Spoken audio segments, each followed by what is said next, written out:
တောင်ကိုရီးယားနိုင်ငံရဲ့ K-pop အဆိုတော် Blackpink အဖွဲ့ဝင် Jennie Kim ကတော့ K-pop လောကရဲ့သောစာအရှိဆုံးနဲ့လူကြိုက်အများဆုံး idol တွေကတစ်ယောက်ပါသူ့အကြောင်းကိုအချက်အလက်အချင်းချုပ်လေးနဲ့တင်ပြပေးပါမယ်နာမည်အရင် Jennie Kim Jennie ဖြစ်ပါတယ်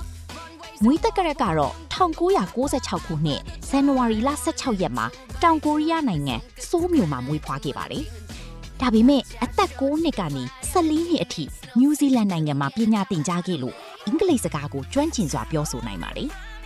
Blackpink အဖွဲ့မှာသူမက main rapper နဲ့ lead vocalist တာဝန်ကိုယူထားပါတယ်တချင်းဆိုတဲ့နေရာမှာရော rap ပြုတ်တဲ့နေရာမှာပါထူးခြားတဲ့အတန်ထားရှိတာကြောင့် all rounder ဖတ်ဆောင်တော်သူလို့သတ်မှတ်ခံရပါတယ်ဆိုလိုလှုပ်ရှားမှုများ2018ခုနှစ်မှာ solo ဆိုတဲ့တခြင်းနဲ့ Blackpink အဖွဲ့ဝင်တွေထဲမှာပထမဆုံး solo ထွက်ရှိခဲ့ပြီးအရန်အောင်မြင်ခဲ့ပါတယ်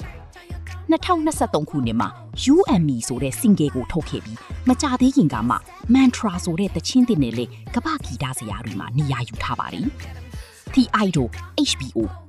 2023ခုနှစ်မှာ Hollywood ဇာတ်လမ်းတွေတစ်ခုဖြစ်တဲ့ The Idol မှာပါဝင်သရုပ်ဆောင်ပြီးမင်းသမီးအဖြစ်ပွဲဦးထွက်ခဲ့ပါတယ် Fashion နဲ့သောစာလွှမ်းမှုမှာတော့သူမကို Human Channel လို့ခေါ်ကြပါတယ်ပြင်သစ် luxury brand ဖြစ်တဲ့ Chanel ရဲ့ global ambassador ဖြစ်တယ်လို့ Calvin Klein, Chanel Monster စတဲ့နာမည်ကြီး brand တွေနဲ့လည်းလက်တွဲလုပ်ကိုင်နေပါတယ်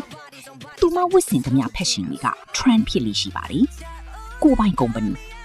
2023ခုနှစ်နှောင်းပိုင်းမှာ Jennie ဟာသူမရဲ့တကိုးတော်လှုပ်ရှားမှုတွေကိုစီမံခန့်ခွဲဖို့ ODD Atelier ဆိုတဲ့ကိုပိုင်လေးတွေကိုတည်ထောင်ခဲ့ပါတယ်ဒါပေမဲ့ယခု2026ခုနှစ်အထိ Blackpink အဖွဲ့လိုက်လှုပ်ရှားမှုတွေအတွက်တော့ YG Entertainment နဲ့ဆက်လက်တွဲထားပါတယ်။သူမကခွေးလေးတွေကိုအရန်ချစ်တတ်ပြီးအခုလက်ရှိမှာကူမာလို့ခေါ်တဲ့ခွေးလေးကိုမွေးထားပါတယ်။ Jennie နဲ့ပတ်သက်ပြီးတခြားသိချင်တာရှိသေးရင်လည်းမေးလို့ရပါတယ်နော်။